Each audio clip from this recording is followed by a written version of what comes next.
افغانستان کے حوالے سے اور آج ایک نئی ایکٹیویٹی جو ایران کے حوالے سے ہوئی وہ بھی آپ کے سامنے ہے۔ افغانستان کے حوالے سے پاکستان کا موقف آپ کو پہلے ہی معلوم ہے کہ ہم نے کئی بار افغان حکومت کو بار بار کہا کہ آپ کی سرزمین جو ہے وہ انڈیا اور اسرائیل استعمال کر رہے پاکستان کے خلاف، اور ہم نے مختلف فورمز پر اپنے ثبوت پیش کیے اس چیز کے، لیکن افغان حکومت اس سے جو ہے اس پہ کوئی ایکشن لینے میں جو ہے وہ سنجیدہ نہیں تھی۔ ہمارے برادر ممالک چاہے وہ سعودیہ تھا، ترکیہ تھا، قطر تھا، ان کے کہنے پر بھی ہم نے ان کے ساتھ بات چیت کی، بیٹھے یو این پہ بھی کی، اور ہم نے دوحہ معاہدے کی بھی امپلیمنٹیشن کی بات کی، لیکن کوئی چیزیں جو ہے میں اس پہ جو ہے وہ کوئی پازیٹیو طریقے سے نہیں جا رہی تھی۔ پھر ریسنٹلی آپ نے دیکھا جو اٹیک ہوئے بنو میں، ڈی خان میں یا کرک میں، اسلام آباد میں بھی امام بارگاہ پہ ہوا، مختلف اٹیکس ہوئے، اور اس کے بعد پاکستان نے مجبوراً انٹیلیجنس بیس آپریشن کیے، جہاں پر ہمارے لوگ جو یہاں ٹی ٹی پی کے لوگ جو وہاں پر پناہ لیے ہوئے تھے افغانستان میں، اور انہوں نے القاعدہ کے ساتھ ایک جوائنٹ وینچر کہیں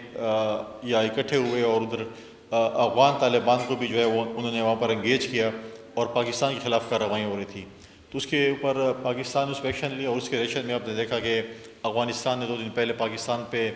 حملہ آور ہوئے، اور وہ جنگ ابھی غالباً جاری ہے۔ پاکستان کا یہ مقصد ہے کہ ہم ونس فار آل اس چیز کو ختم کریں، کہ روزانہ کی بیس پہ، اور خاص کر ہمارا صوبہ اس سے بہت زیادہ افیکٹ ہو رہا ہے۔ خیبر پختونخوا میں جو ایوریج ڈیلی بیسس پہ ہمارے فوج، ہماری پولیس، ہماری ایف سی، ہمارے سیویلین پہ جو حملے ہو رہے تھے، شہادتیں دے رہے تھے، ان کے ہم جنازے اٹھا رہے تھے، تو یہ اس پہ ایک فل سٹاپ ہونا بڑا ضروری تھا، کیونکہ امن کے بغیر صوبے میں ترقی اور خوشحالی نہیں ہو سکتی۔ تو میں سمجھتا ہوں کہ یہ چیزیں جو تھیں اس کے لیے ضروری تھی، اور ہمارے وہاں پر انٹیلیجنس بیس آپریشن ہوئے، اور آج بھی ہم اس چیز پہ لگے ہوئے ہیں کہ ہم اس چیز کو ونس فار آل افغانستان کے ساتھ اس چیز کو ختم کریں، تاکہ یہ چیزیں ختم ہوں۔ یو ایس بھی اس چیز کو مانتی ہے، اور آپ نے دیکھا کہ یو ایس پریزیڈنٹ نے بھی کہا کہ ہم نے جو چیزیں اسلحہ یا ہم جو اپنا جو ایمیونیشن یا اپنا سامان چھوڑ گئے تھے وہ نہیں چھوڑنا چاہیے تھا اس وقت۔ تو یہ چیزیں جو ہیں چلتی رہی،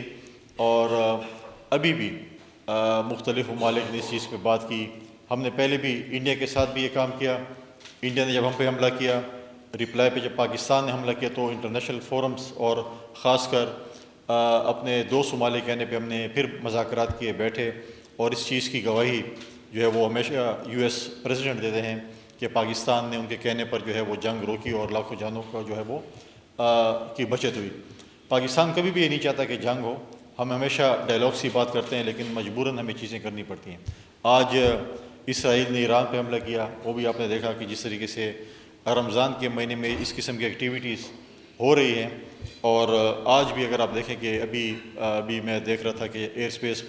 بند ہوئے مختلف ممالک کے، اور ایران نے جس طریقے سے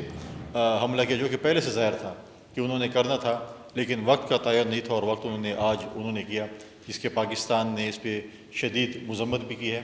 تو ہم اس امید سے ہیں کہ اللہ تعالیٰ جو ہے، رمضان کا مہینہ ہے، اللہ تعالیٰ اس ریجن میں، اس خطے میں امن لے کر آئے، اور ہمیں جو ہے وہ بھائی چارے سے زندگی گزارنے کا موقع ملے۔